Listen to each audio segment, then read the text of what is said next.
Bo kamana an go mogik nen kar Aisha Jumwa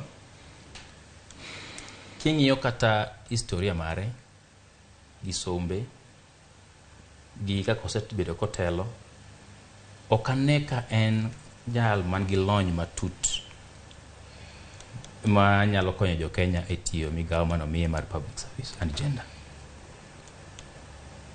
Kata ka samane gitimo vetting committee mana timo vetting, iyudo ka weche mang'eny nokel moluoro Aisha Jumwa.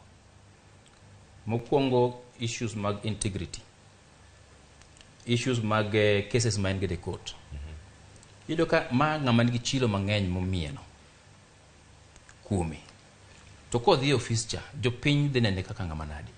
Be en ng'ama nyalo tiyo maber mondo omi jopiny otiti maber madhi konyo jopiny. Mano pokwan nikech Aisha Jumwa pok obedo ga e ofis moro amora ma obedo appointed.